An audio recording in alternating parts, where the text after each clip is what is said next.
Ya, selamat malam Bapak Saudara. Selamat berjumpa kembali malam hari ini dalam online discipleship. Kita akan melanjutkan pembahasan kita. Kita masih bicara uh, tentang kasih dan lemah lembut, ya. Ini bagian yang kedua atau part 2, ya. Jadi bagian yang kedua tentang kasih dan lemah lembut. Nah, Bapak Saudara, tadi malam sudah kita bahas ya tentang bagaimana kasih itu sendiri, bahwa kasih itu adalah sebuah standar atau atmosfer yang ada di surga. Itu kata Allah Bapa. Semua yang tidak ada unsur kasih akan tersingkir dari surga. Ya, Anda nggak bisa hidup tanpa kasih di surga itu. Karena apa? Kasih itu adalah hakikat pribadi daripada Bapa itu sendiri. Allah adalah kasih. Semua dikerjakan oleh kasih. Semua dididik oleh kasih itu. Apapun yang Anda lakukan, pastikan sekarang kita belajar melakukan segala sesuatu dengan kasih. Motivasinya ini harus Anda temukan dulu. Ketika saya melakukan sesuatu, baik itu mungkin membantu orang atau berdoa, apapun aktivitas dalam kehidupan Anda, pastikan ada unsur kasih di dalamnya. Ya, di dalam kasih itu nggak ada tuntutan. Di dalam kasih itu maunya hanya memberi atau melakukan sesuatu untuk Tuhan. Nah, itu namanya kasih, ya. Memberi, melakukan sesuatu untuk Tuhan yang kita kasihi. Nah, kasih yang ada di dalam diri Anda, yang sudah mulai Anda canangkan ini, sekarang kapasitasnya harus diperbesar lagi. Ya, semakin besar kapasitas kasih dalam kehidupan kita, nanti Anda akan melihat bagaimana manifestasi pekerjaan Allah di dalam kehidupan kita itu juga akan lebih besar lagi terjadi di dalam kehidupan kita ini. Nah, tadi malam sudah saya ambil satu contoh ya. Ada perempuan yang berdosa, yang mengurapi Tuhan Yesus. Lalu Tuhan Yesus berkata, ya, dia diampuni banyak, dia banyak dapat pengampunan karena dia banyak berbuat kasih. Itu yang saya sebut sebagai kasih di luar prosedur. Karena prosedur umum itu orang selalu berkata atau kondisinya seperti, kalau aku mendapatkan, aku akan bilang terima kasih. Jadi kasih itu muncul ketika Anda mendapat keuntungan. Ya, nah, jadi ini saudara, ini yang menjadi pola umum, prosedur umum yang sekarang ini terjadi di lingkungan kita. Nah, sekarang kita harus bisa terobos, ya. Kita harus mempunyai satu tekad untuk mewujudkan atau membuktikan dalam diri kita ini bukan sekedar kasih umum itu, ya, standarnya, prosedurnya. Tapi kita mulai punya prosedur dan standar yang lebih tinggi, itu menunjukkan kapasitas kasih Anda itu semakin besar dalam kehidupan kita ini. Ya, nah, tadi malam ada satu pertanyaan ya ketika kita sama-sama berdiskusi. Banyak hal, lalu satu perkara yang saya tekankan berkali-kali dalam pengajaran tadi malam adalah bagaimana ya Tuhan bertanya kepada kita semuanya. Ya, apakah kamu tetap mengasihi aku, walaupun kamu tidak mendapatkan apa-apa dariku? Nah, itu adalah ujian atau tantangan daripada orang yang bertekad atau membangun citra kasih di dalam dirinya itu. Ya, kita harus siap. Orang yang selalu menuntut, orang yang selalu cari keuntungan, ya, kasihnya nggak murni. Tapi orang yang tidak mencari keuntungan, dia mau memberi, dan memberi, hatinya mulai dibangun, didevelop seperti itu akan menjadi benih kasih yang benar di dalam kehidupan kita itu. Amin. Nah, Bapak Saudara, malam hari ini kita akan melanjutkan pelajaran kita ya tentang hal yang ada kaitannya dengan apa yang sudah kita pelajari semalam ya. Bagaimana dengan doa? Ya, kita akan suka berdoa. Ada beberapa orang yang menuntut Allah untuk menjawab doa. Menuntut Allah untuk menjawab doa. Ini udah menjadi pemandangan umum yang selalu terjadi, ya, dalam persekutuan doa atau doa-doa syafaat yang dilakukan baik oleh orang-orang jemaat maupun para pendoa-pendoa syafaat. Mereka selalu punya tekad menuntut Allah menjawab doanya, ya lah. Nah, dengan berbagai macam cara dia mencoba untuk mempengaruhi Allah supaya Allah menjawab doa Anda. Saudara, masalah Allah menjawab doa Anda atau tidak itu adalah haknya Allah, bukan? Ketika Anda memaksakan haknya Allah itu supaya Allah melakukan sesuatu menurut apa yang Anda inginkan, itu sebenarnya pemaksaan, bukan? Nah, sekarang kita terapkan dalam kehidupan kita aja. Ya, kalau Anda dituntut ya untuk melakukan sesuatu kepada orang lain, dipaksa untuk melakukan seperti itu, kira-kira hati Anda bagaimana? Begitu juga dengan Allah, saudara. Ketika kita bersikap seperti itu dengan Allah, selalu menuntut untuk Allah menjawab doa kita. Saya percaya, walaupun doanya powerful, bahasa rohnya luar biasa, ya, wah, ya, tapi, saudara, apa yang dilakukannya itu, dalam segala aspek yang dilakukan itu, walaupun dalam tanda kutip dibungkus dengan gaya atau acara rohani sekalipun, di situ nggak ada unsur kasih. Kenapa? Karena dipengaruhi, dirusak oleh sebuah tuntutan itu loh. Yang merusak kasih itu adalah sikap ketika Anda berpikir, Anda mulai punya hati menuntut Allah. Ketika Anda mulai berpikir seperti itu merusak kasih. Ya. Jadi tuntutan itu merusak kasih, nilai kasih. Jadi kalau Anda mau memiliki kasih yang semakin besar, dan kasih yang semakin benar, dan kasih yang semakin murni, ya, kasih yang disertai dengan kelemah lembutan, disinilah saudara, Anda harus rela membuang semua bentuk tuntutan apapun juga, ya, walaupun alasannya itu urgent sekalipun, ya. Nah, saudara, kita mulai belajar, jangan suka nuntut Tuhan. Tuhan Yesus kan mengajar ya dalam doa, Bapa kami yang di surga, dimuliakanlah namamu, ya, datanglah kerajaanmu, jadilah kehendakmu di bumi seperti di surga. Jadi kehendak Allah biar yang terjadi, bukan kehendakmu yang Anda paksakan kepada Allah, sehingga apa yang ada di bumi itu adalah kehendakmu yang dilakukan oleh Allah karena Allah Anda tuntut. Anda paksa. Ya. Nah, sekarang malam hari ini kita lihat, kenapa orang-orang bisa berlaku seperti itu. Allah Bapa berkata begini, saudara. Mereka yang menganggap hal kematian anakku di kayu salib sebagai hal yang sudah sewajarnya begitu, biasanya berusaha merampok dengan rakus apa saja yang dapat mereka peroleh dari surga.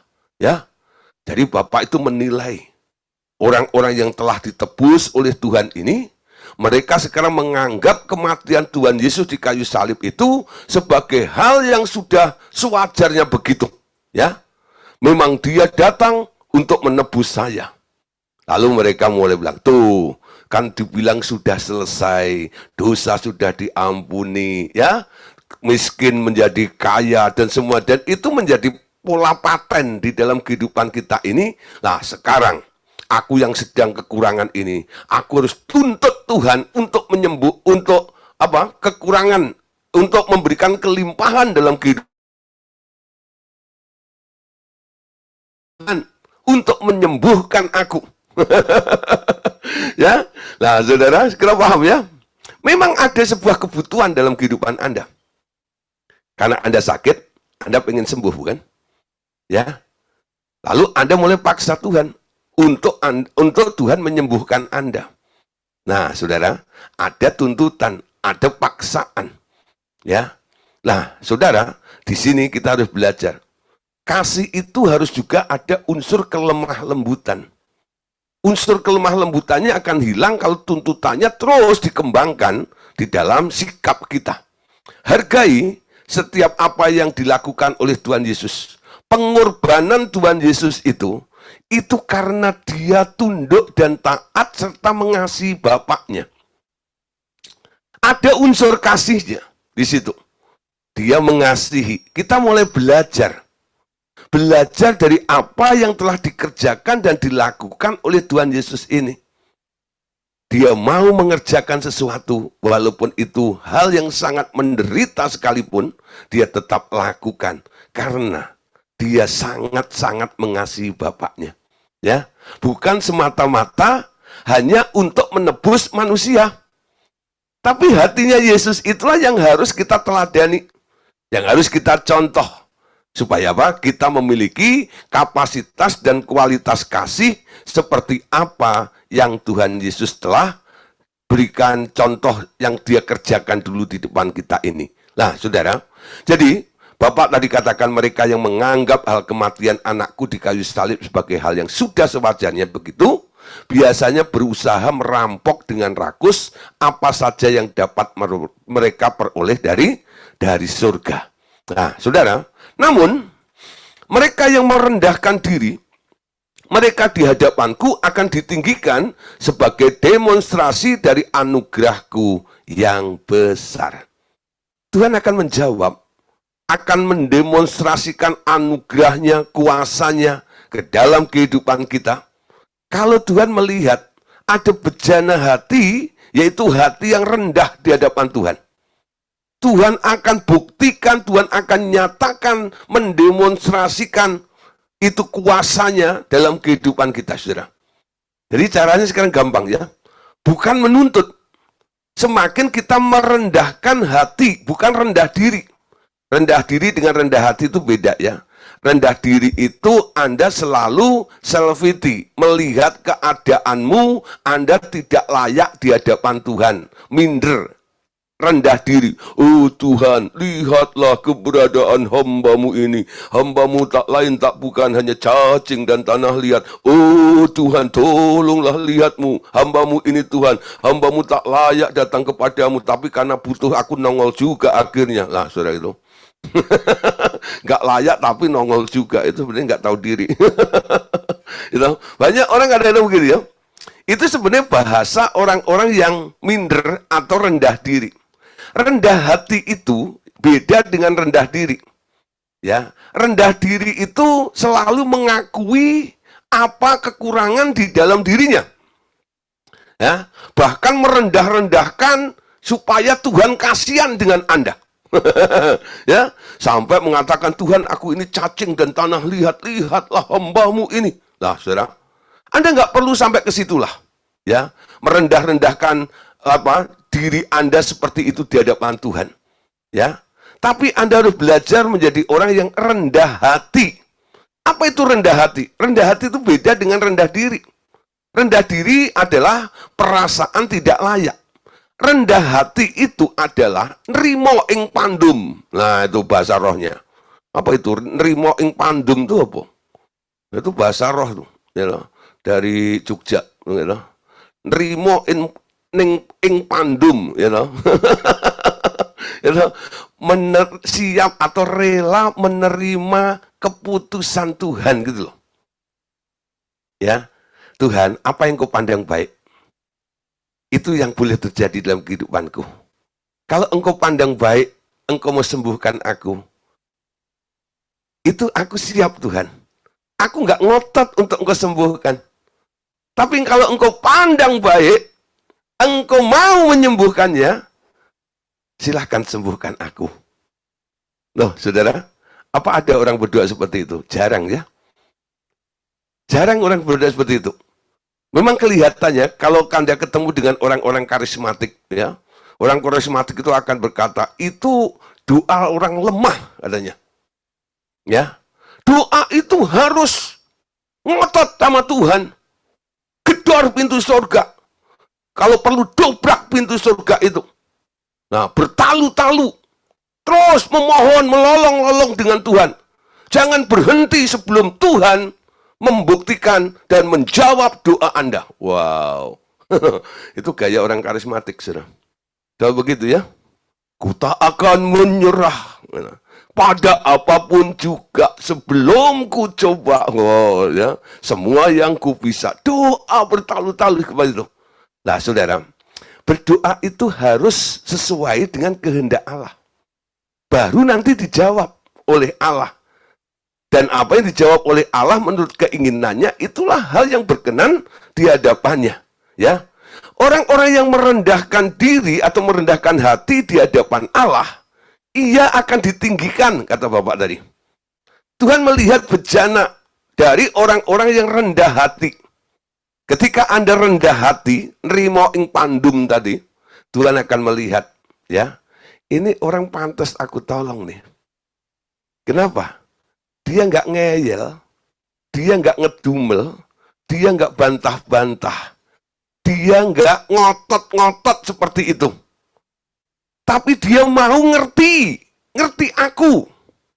Ya, dia mengesampingkan kebutuhannya demi menyenangkan aku supaya kehendakku boleh terjadi di dalam kehidupannya. Nah, itu yang Tuhan mau. Amin.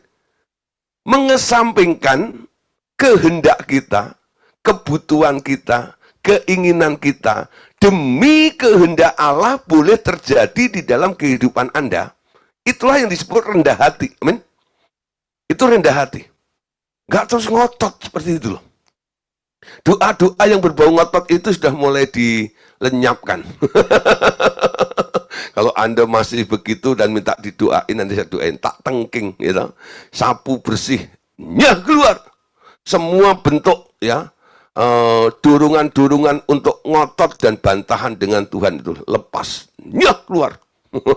Dalam nama Tuhan Yesus, belajar untuk rendah hati, ya. Nah, saudara, kita lanjut lagi ya. Apa yang dikatakan Bapak di sini? Semua harus terjadi karena kasih dan anugerahku, ya. Jadi kalau Anda dijawab doa Anda itu karena kasih dan anugerahnya, ya. Jadi kalau Anda sedang sakit lalu berdoa, kalau Anda disembuhkan, itu bukan karena Anda ngotot minta disembuhkan, tapi karena apa? Anugerah Tuhan. Tuhan mau menyembuhkan Anda. Sama sekali tak ada sangkut pautnya dengan ambisi daging dan keserakahan manusia. Bentuk tuntutan itu di hadapan Bapak jenisnya sama dengan keserakahan. Kalau Anda dibilang serakah kan nggak enak, betul nggak itu? Tapi kalau dibilang tukang nuntut masih mending, betul? Tukang menuntut itu sama serakah nggak ada bedanya. Itu saudara kembarnya. Ya, jadi kalau Anda lihat nanti beberapa orang yang masih doanya penuh dengan tuntutan-tuntutan itu, sebenarnya Allah itu menilai mereka adalah orang-orang serakah. Anda tahu artinya serakah? Serakah itu adalah perbuatan yang tidak terpuji, bukan? Nah, itu yang nggak nerimo ing pandum gitu loh. Maunya lebih, maunya cepat, betul nggak ya? Maunya sendiri. Nah, nggak pernah memprioritaskan kehendak Tuhan di dalam kehidupannya. Nah, saudara, doa itu nggak usah bertele-tele, nggak usah panjang-panjang. Kadang-kadang doa yang panjang-panjang bertele-tele itu juga nggak ada bobotnya. Tuhan Yesus pernah mencela orang-orang yang berdoanya bertele-tele, gitu, panjang-panjang, tapi cuman bentuknya formalitas. Matius 6 ayat yang ke-7 sampai ayat yang ke-8. Kita baca ya. Lagi pula dalam doamu itu jangan kamu bertele-tele, seperti kebiasaan orang tidak mengenal Allah. Mereka menyangka bahwa karena banyaknya kata-kata doanya akan dikabulkan. Jadi janganlah kamu seperti mereka, karena Bapakmu mengetahui apa yang kamu perlukan sebelum kamu meminta kepadanya. Ya, kalau doa jangan bertele-tele seperti yang dilakukan, ya, kebiasaan orang yang tidak mengenal Allah. Nah, ada orang ya, itu kalau doa itu bisa puitis gitu ya. Saya nggak bisa doa puitis itu. Kadang-kadang beberapa orang saya kagum ya bisa menyusun kalimat kata itu dalam doa ya sampai setengah jam itu panjang gitu ya. Wah gitu ya. Ada yang seperti itu ya. Itu rapi seperti itu ya. Dimulai dengan, oh Bapak kami yang ada di surga, yang jauh banget dari sakun. Surga. Oh kiranya, prolognya aja setengah jam, udah muter dulu gitu ya. Nah gitu ya. Oh Tuhan, Engkau yang besar, lihatlah. Oh Tuhan, aku tahu Engkau dahsyat. Oh Tuhan, pokoknya gitu ya. Ya, saya kadang-kadang kalau dengar doa seperti itu udah pusing duluan. Coba saudara, kalau Anda lihat ada orang muter di depan Anda kayak gangsing gitu ya, ini maunya apa sih gitu ya? Nah, lama-lama saya mengerti. Kalau ada orang basa-basi seperti itu, ujung-ujungnya teman-teman. Kalau nggak minta didoain, kan minta bantuan. Ujung-ujungnya gitu. Paring-paring den gitu ya. Ya sedekah mawon gitu ya. Lah, ujung-ujungnya seperti itu. Gitu. Nanti kalau sudah muter-muter memuji-muji dia, bertele-tele seperti itu, lalu minta nggak dikabulkan seperti itu, mulai ngancam-ngancam. Kan engkau baik Tuhan, kan gini. Lah ngungkit-ngungkit. Seperti itu ya. Doanya seperti itu. Ya. Tapi orang-orang yang berdoa seperti itu nggak sadar dia melakukan hal seperti itu. Itu yang disebut oleh Tuhan Yesus, doa yang bertele-tele. Orang yang bertele-tele itu ya, yang omongannya itu hanya muter bulat di tempat itu menandakan orang itu nggak mengenal Allah. Dia berhadapan dengan Allah, tapi nggak kenal dengan siapa dia sedang berhadapan itu. Tapi kalau Anda kenal dengan orang yang Anda sedang hadapi, Anda beda dong. Ya, kalau Anda lihat, Anda kenal dia sebagai Bapak yang penuh dengan kasih. Kasihnya luar biasa. Kenal. Ya, tanda Anda mengenal dia, Anda menghormati dia. Amin. Nah, sudah mulai belajar. Ya, kenali dulu Tuhan itu. Nanti Anda akan mengetahui bahasa apa yang harus Anda sampaikan kepada orang yang ada di depan Anda itu. Orang yang mengenal Allah, dia tahu bahasanya Allah. Betul nggak ya? Allahku tuh suka dengan omongan yang modelnya begini ini loh. Dia nggak suka dengan bahasa yang bertele-tele itu. Ya. Nah, dia maunya apa? To the point sebenarnya. Kamu itu mau datang ke sini mau apa sih sebenarnya? Nah, sekarang mulai kita lihat keberanian itu harus muncul, tapi harus dibuang sikap bertele-telenya tadi itu. Nah, Tuhan juga menegur lagi dalam Matius 24 Matius 23 ayat yang ke-14. Celakalah kamu, hei ahli-ahli Taurat dan orang-orang Farisi, hei kamu orang-orang munafik, sebab kamu menelan rumah janda-janda, sedang kamu mengelabui mata orang dengan doa yang panjang-panjang. Sebab itu kamu pasti akan menerima hukuman yang lebih berat. Ya, jadi doa yang panjang-panjang itu kadang-kadang kayak orang ahli Taurat, orang Farisi itu munafik, ya. Dia doa, ya, contoh begini ya, ada orang doa, ya, doa makan nih contoh. Satu kali kami kumpul, ada beberapa hamba Tuhan begitu, lalu makan nih di restoran, ya. Nah, bukan restoran besar sih enggak gitu ya, hanya food court seperti gitu. Nah, terus ketika kami sebelum makan, makanan sudah siap seperti itu. Nah, biasalah orang Kristen ya harus berdoa. Lalu ditunjuk nih, gitu ya. Ditunjuk untuk berdoa salah satu dari teman kami itu. Mereka berdoa. Doanya begini, Bapak kami ucap syukur untuk berkat-Mu hari ini. Kami kuduskan makanan ini dalam nama Tuhan Yesus. Terus supaya bahasa doanya lebih panjang lagi, dia tambahin lagi. Ya. Kami juga berdoa buat janda-janda miskin. Kami berdoa juga untuk anak yatim piatu. Kami juga berdoa untuk bagi mereka yang kekurangan hari ini. Biar Tuhan memberikan juga mereka makanan seperti kami berkelimpahan pada hari ini. Terima kasih Tuhan, berkat-Mu juga atas mereka semuanya. Dalam nama Tuhan Yesus kami ucap syukur dan berdoa. Haleluya. Yang lapar katakan amin. Nah, gitu. Amin semuanya. Ya. Setelah amin, saudara, nggak taunya ada yang datang, ya lah, pengemis, ya lah, den paring-paring, kula dereng maem, pun 3 dinten dereng maem, ya.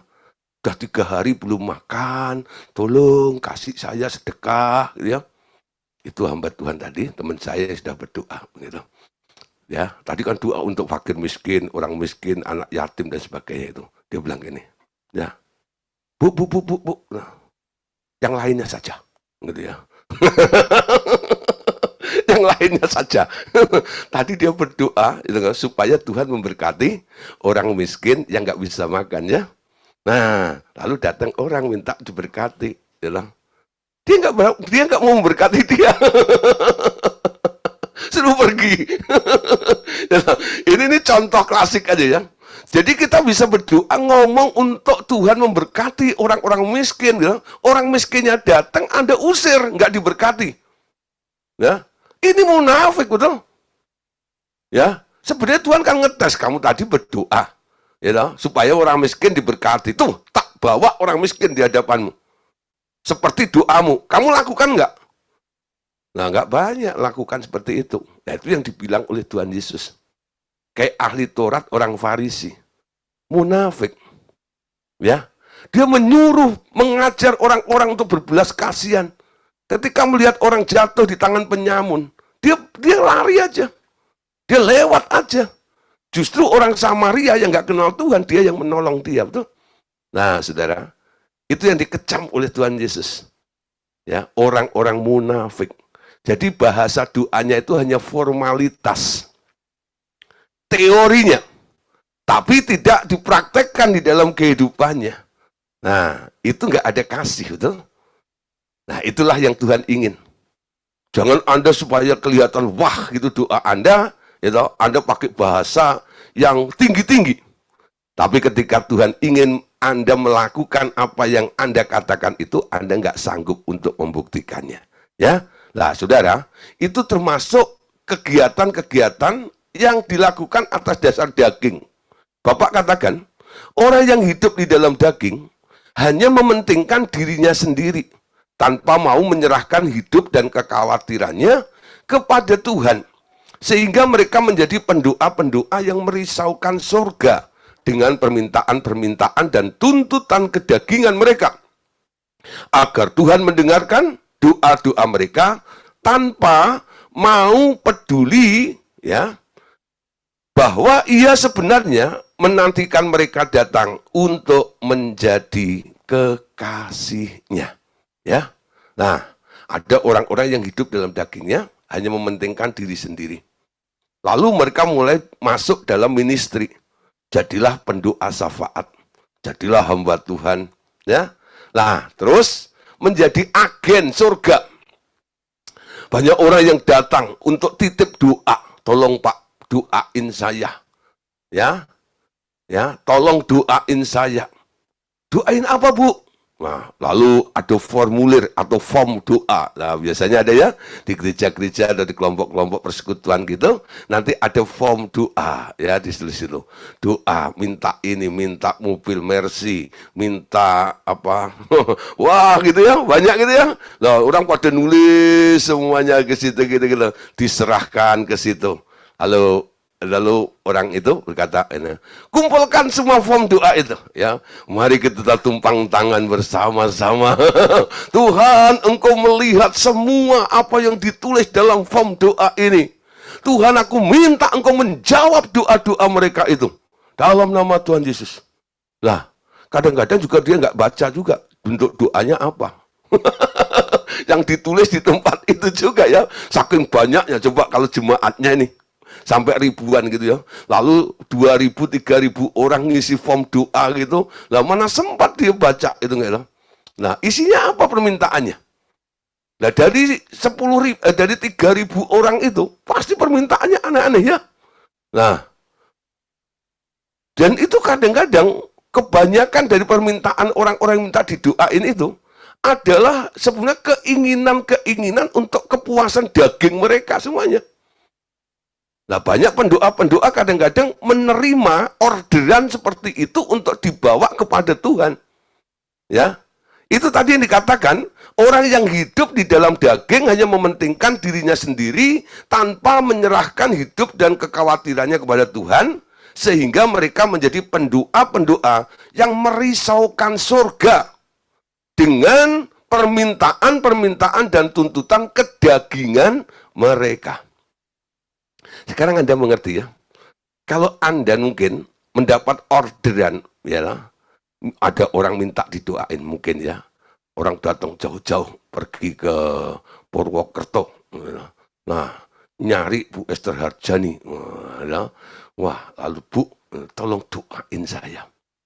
Doa apa gitu ya. Nah, waktu dia mulai menyampaikan tadi, Anda terus tanya Tuhan, Tuhan, doanya orang ini boleh enggak? Apakah engkau sepakat? Harus ya. Itu kan permintaan dia. Kalau Tuhan bilang, itu daging. Itu keinginan daging mereka. Nah, ketika Anda mendapat konfirmasi dari Tuhan bahwa itu keinginan daging, jangan dibawa kepada Tuhan. Ya. Apa yang harus Anda lakukan? Ya, satu kali pelajaran ini mulai diajarkan di RTM, ya, saya mendampingi Pak Andreas nih, ya, dalam pelayanan ke daerah-daerah. Nah, itu tepatnya dulu di Jogja, ya, terjadinya. Nah, terus banyak orang datang nih, sorenya ada seminar, paginya itu diadain pelayanan pelepasan, ya, pokoknya ada konseling lah gitu. Nah, mereka pada datang untuk minta didoain, ya. Walaupun kami ada tim gitu ya, yang menyertai Pak Andreas, tapi yang diserbu Pak Andreas. Ya sudah, saya nganggur. Pengennya semua didoain sama Pak Andreas. Jadi saya cuma mendampingi saja sambil satu kali ya, ada orang itu ya datang tergopoh-gopoh gitu ya. Terus dia bilang, Pak, tolong doain kami. Ya, doa apa? Ya, lalu disebutkan saudara, jenis-jenis macam-macam sudah permintaan-permintaan ini dan itu, pokoknya banyak sekali ya, sampai yang dengerin aja mungkin udah ngantuk duluan ya, karena panjang sekali, banyak gitu ya.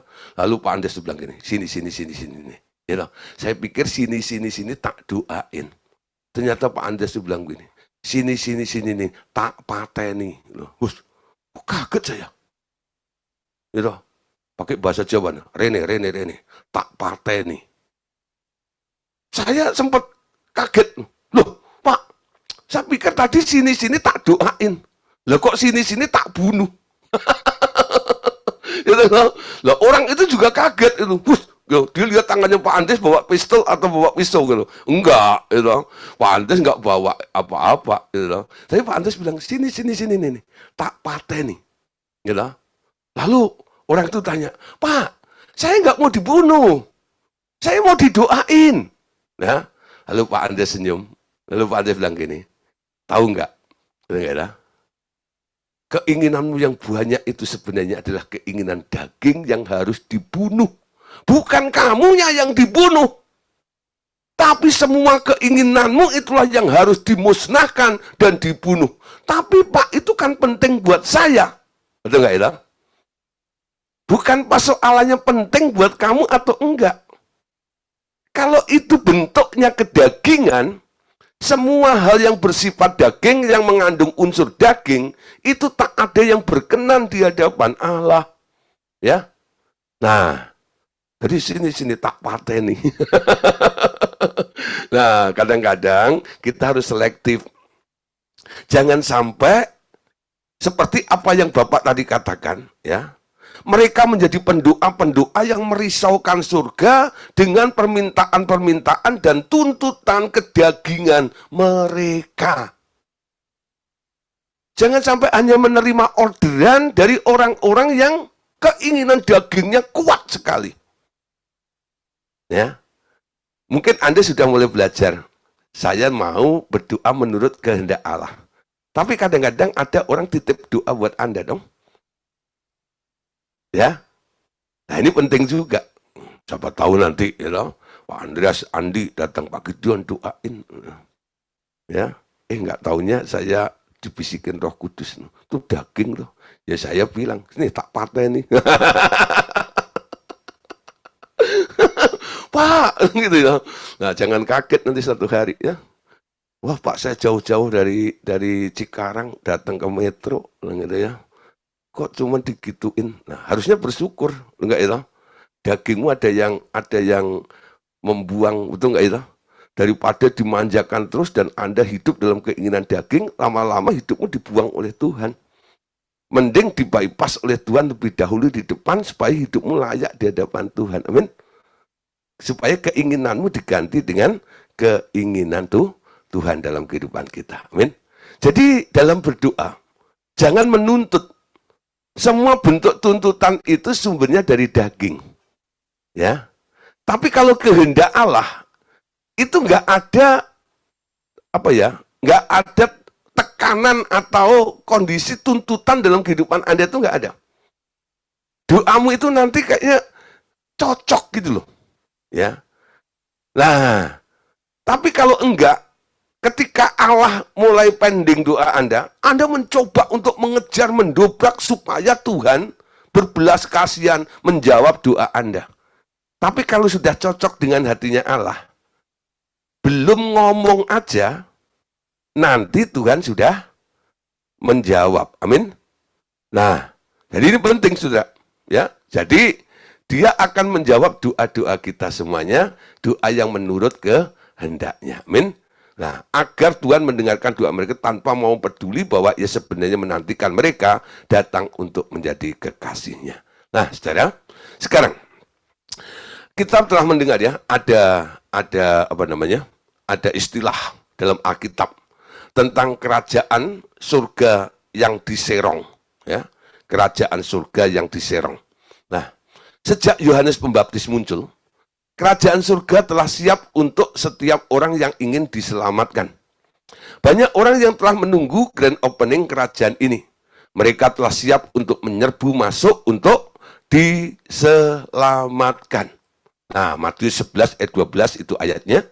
Sejak tampilnya Yohanes Pembaptis hingga sekarang, kerajaan surga diserong dan orang yang menyerongnya mencoba untuk menguasainya. Nah, saudara, banyak orang yang antusias untuk mencari Tuhan. Ya. Jadi kegerakan kebangunan rohani itu membuat banyak orang yang haus, lapar akan Tuhan. Dan orang sekarang mulai berbondong-bondong untuk menyerbu kerajaan itu. Untuk masuk ke dalam kerajaan itu. Nah, saudara, ini merupakan sebenarnya sebuah kegerakan yang sedang terjadi di dalam kerohanian ini. Ya, mereka sudah mulai bosan dengan dunia ini. Mereka mulai mencari jawaban di dalam Tuhan, di dalam kerajaan mereka ini. Nah, saudara, mereka ini adalah orang-orang yang siap untuk menyerbu kerajaan surga tersebut. Tapi persiapan harus cukup untuk mereka bisa masuk ke dalam kerajaanku. Itu pesannya Bapak. Banyak orang maunya masuk saja tanpa ada persiapan sama sekali. Mereka harus belajar dahulu hidup di dalam kasihku. Ya. Nah, saudara, sebelum kita membawa banyak orang itu masuk dalam kerajaan surga ini, kita harus mempersiapkan mereka. Supaya motivasinya ketika ketemu Tuhan itu benar. Didasari dengan kasih. Ya. Didasari dengan kasih. Nah, sekarang ini merupakan proyek yang dilakukan oleh kerajaan surga tersebut. Kerajaan surga itu ketika melihat banyak orang yang berbondong-bondong menyerbu kerajaan itu, sekarang kerajaan surga sedang mempersiapkan, ya. Kerajaan surga sedang sibuk mempersiapkan mereka dahulu. Karena memang telah direncanakan agar keselamatan boleh diterima semua orang melalui pengampunan. Keinginan orang untuk memasuki kerajaan surga ini membuat surga sekarang sibuk mempersiapkan mereka semua. Lah, Bapak katakan, Kami harus membangkitkan pekerja-pekerja baru untuk ladang yang sedang menguning.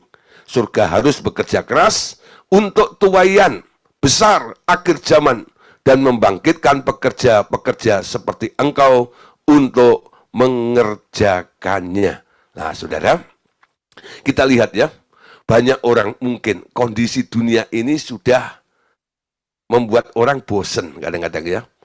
Adanya pandemi yang nggak habis-habis, adanya resesi ya. Saya dengar-dengar nanti katanya Indomie yang seleraku itu lah harganya 3 kali lipat. Lah, biasanya Anda ke warkop cuma 10.000, nanti bisa 25.000 ya. Nah, ayo. Jadi nanti bukan Indomie seleraku, bukan gitu ya. Indomie kok mahal banget. Nah, itu dipengaruhi katanya alasannya karena gandum mahal ya. Yang produksi gandum Ukraina sama Uni Soviet, Rusia. Lagi perang. Saudara, nah, Indomie 3 kali lipat itu.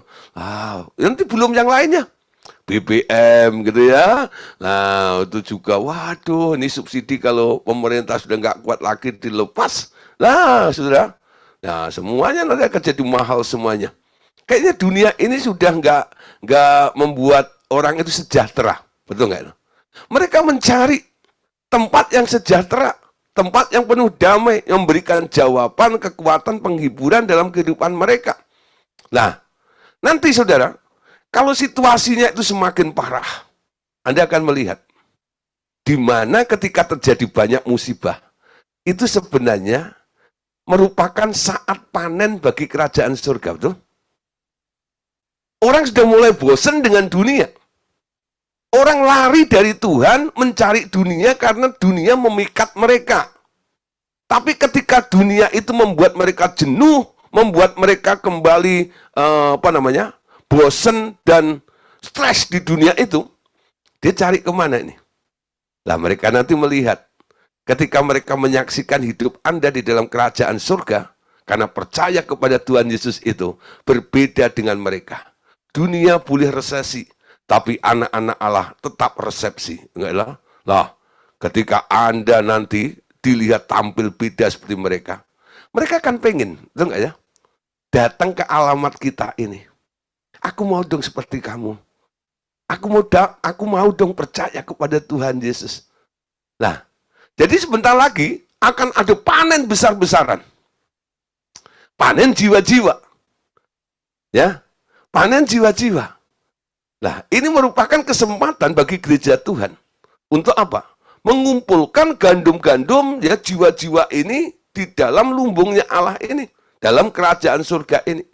Tapi orang-orang yang datang itu, jangan hanya karena noda kelaparan, dia mencari Tuhan hanya butuh jawaban doanya saja. Tanpa punya hati mengasihi Tuhan. Men? Ingat nih ya. Nanti Anda akan melihat nih kondisinya. Ada orang-orang yang menyerang kerajaan surga, menyerbu kerajaan surga, tapi alasannya satu. Dunia tak bisa memuaskan aku lagi, aku butuh kepuasan di dalam Tuhan. Tapi dia nggak mengasihi Tuhan. Nah, ngerti maksud saya, saudara? Ya, kita mau panen jiwa-jiwa. Ada tuaian besar yang akan terjadi bagi gereja Tuhan. Tapi orang-orang yang datang itu kondisinya adalah sedang butuh jawaban. Ya, dunia tak bisa memberi jawaban lagi. Dunia tak menjamin mereka lagi. Lalu dia cari Tuhan. Tapi waktu mencari Tuhan, motivasinya hanya sebuah kebutuhan. Untuk kepuasan dagingnya. Supaya keinginannya. Supaya damai. Supaya happy di dalam Tuhan itu. Tanpa memiliki hati yang mengasihi Tuhan. Nah, ini yang perlu digarap. Tuhan bilang, kerajaan surga sedang mempersiapkan. Melatih orang-orang dari kita lebih dahulu. Untuk mengubah sikap kita lebih dulu dengan Tuhan, ketika kita menerima panen raya jiwa-jiwa itu, kita bisa menjadi teladan, panutan, dan mengarahkan mereka juga. Kalau datang pada Tuhan itu, jangan hanya kebutuhanmu, jangan hanya supaya dia menjawab doamu, tapi kamu harus mengasihi dia. Tapi harus dimulai dari diri kita lebih dahulu. Amin. Makanya pemuritan malam hari ini mengajar kepada Bapak Ibu Saudara semuanya untuk mengubah motivasi dalam berdoa. Ya. Jangan bertele-tele, jangan bertalu-talu untuk memaksakan keinginanmu kepada Tuhan. Mulai belajar untuk berdoa menurut keinginan Tuhan di dalam hidup kita ini. Hatimu harus penuh dengan kasih. Kasih itu nurut sama Tuhan. Tidak disertai dengan banyak tuntutan itu. Amin. Siap nggak Bapak Saudara untuk melihat tuaian jiwa-jiwa itu terjadi dalam kehidupan kita ini, ya, dalam gereja Tuhan ini khususnya, ya. Kerajaan surga akan panen jiwa-jiwa. Nah, coba lihat dalam Yohanes 4 ayat 35. Yohanes 4 ayat 35 dikatakan begini. Bukankah kamu mengatakan 4 bulan lagi tibalah musim menuai? Tetapi aku berkata kepadamu, lihatlah sekelilingmu dan pandanglah ladang-ladang yang sudah menguning dan matang untuk dituai. Amin.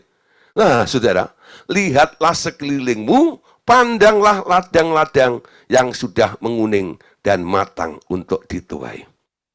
Coba saudara ya, kalau kita lagi berinteraksi, ketemu dengan beberapa kolega orang di sekitar kita, apa yang diomongin saudara?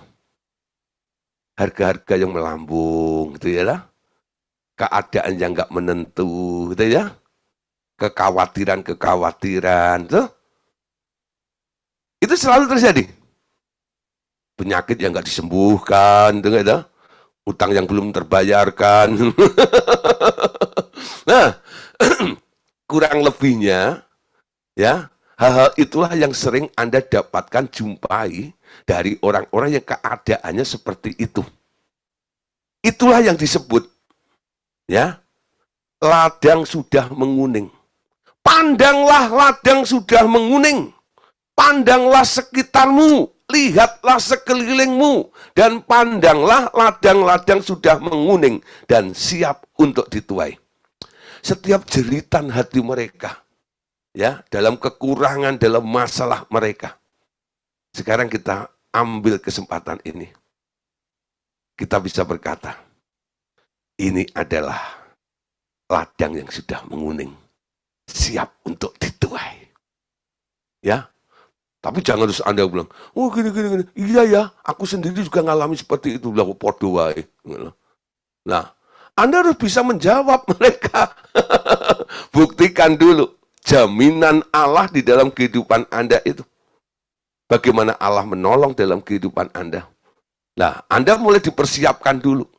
Ketika motivasi hatimu penuh dengan kasih, dengan Tuhan, saya percaya saudara, semakin kita mengasihi Tuhan, pemeliharaan Allah itu akan terjadi dalam kehidupan kita. Ya. Nah, saudara pasti Tuhan itu akan melakukannya karena apa? Dia mau membuat Anda itu sebagai contoh peragaannya.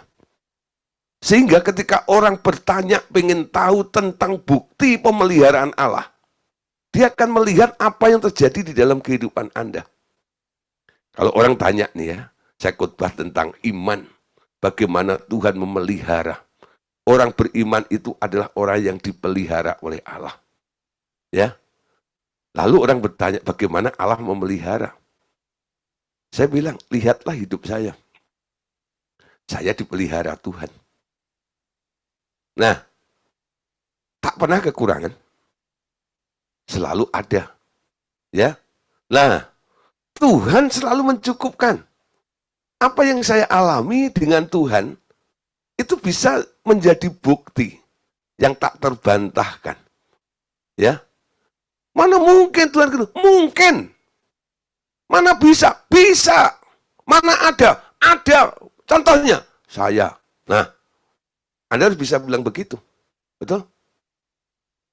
Jadi apa yang akan Anda ajarkan, yang apa yang Anda akan sampaikan kepada orang lain, Saatnya Anda boleh mengalami dulu dengan Tuhan.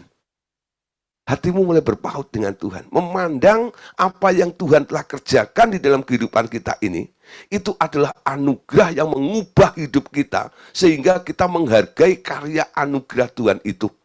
Ya, bukan menuntut terus, semakin mengasihi Dia.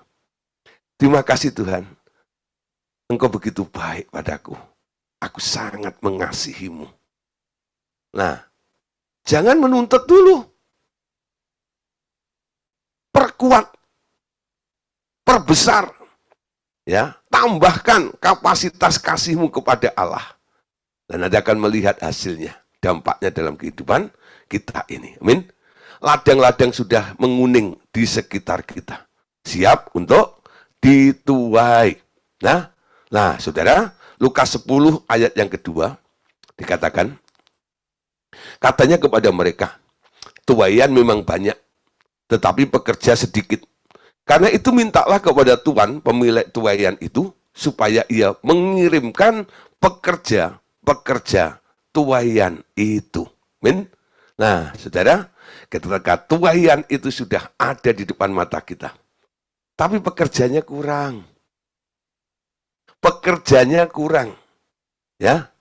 Kalau tuaian itu sudah, padi itu sudah menguning, atau gandum itu sudah menguning, kalau tidak cepat-cepat dituai, apa yang terjadi? Nanti busuk, saudara. Butuh banyak penuai jiwa saat ini. Siapa? Ya Anda dengan saya ini. Jangan tuh semuanya bilang, nanti deh, pokoknya kalau ada orang minta didoain, minta konseling, nanti tak kasih nomor teleponnya Pak Gideon. Ya, bukan begitu lagi konsepnya. Untuk apa Anda belajar malam hari ini? Untuk apa Anda ada di tempat ini? Kita belajar, untuk mengerti. Ketika Anda sudah mengerti, Anda boleh mengalami. Ketika Anda mengerti dan mengalami, sekarang Anda boleh share apa yang Anda alami dengan Tuhan itu kepada orang-orang lain. Amin. Mulai belajar. Ayo, siapa yang sudah mulai, merasa punya hubungan dengan Tuhan, dan Tuhan bekerja luar biasa. Terima kasih diajar pemuridan seperti ini, semakin menambah pengertiannya, dan saya semakin mengalami dengan Tuhan. Awal-awal mungkin waktu dikenalkan dengan RTM, ketemu dengan pengajar gitu ya, lah mulai berharap kepada si pengajar itu. Sekarang saudara, kami bukan harapan Anda. Harapanmu adalah Tuhan. Betul nggak ya? Kami hanya menggiring Bapak Ibu Saudara berjumpa dengan Tuhan. Sampai Anda boleh mengalami Tuhan di dalam kehidupan Anda. Anda akan diubah oleh Tuhan. Anda akan mengalami Tuhan. Anda akan memperoleh kekuatan dari Tuhan. Pengalaman-pengalaman supranatural dengan Tuhan, itulah nanti modal Anda untuk menjadi penuai-penuai jiwa di akhir zaman ini. Ya, siap, siapkan diri Anda. Nah, saudara, mulai belajar nih ya. Nah, nanti dalam segala hal, saya mulai ini agak sedikit tegas sedikit. Kalau ada orang mungkin bawa jiwa gitu ya, saya mulai tanya dulu, kamu bawa jiwa, udah kamu doain belum? Lupa. Maksudnya bawa jiwa itu supaya Bapak yang doain, bukan saya yang doain. Loh, nggak bisa. Yang nemu Anda kok, betul nggak toh? Kok yang ngerjain saya? Tuhan mempertemukan konseli itu kepada Anda. Artinya, Tuhan melihat Anda sebenarnya mampu untuk menolong orang itu. Tapi karena Anda selalu berpikir semua diselesaikan oleh si A itu, jadi orang-orang seperti ini selalu Anda bawa kepada orang-orang tertentu. Ya, tidak ada yang kebetulan. Kalau ada seseorang mungkin datang sharing dengan Anda, artinya apa? Tuhan sedang menunjukkan bahwa Anda bisa menjawab orang itu. Betul? Nangkep saudara maksud saya? Ya, ayo mulai ya. Nanti kalau Anda sudah mungkin karena pengalaman jam terbangnya dalam menyelesaikan kasus atau mendoakan orang, konseling orang masih belum tinggi gitu ya, dan mengalami kegagalan, Anda boleh share, Pak, gitu ya, saya mencoba untuk melayani orang, tapi gitu ya, sudah saya doain, sudah saya tengking ini, sudah saya layanin ini, tapi kok nggak ada perubahan. Nah, itu saya bantu nanti. Ya, cara bantunya apa? Nah, kami hanya share pengalaman kami.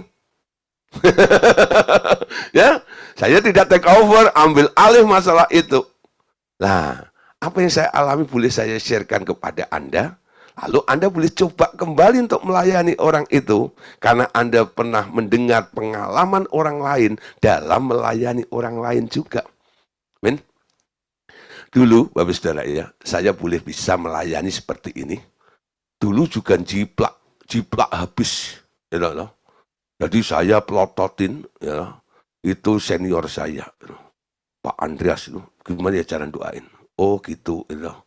Tangannya gini loh, ya, gedek. Itu zaman dulu.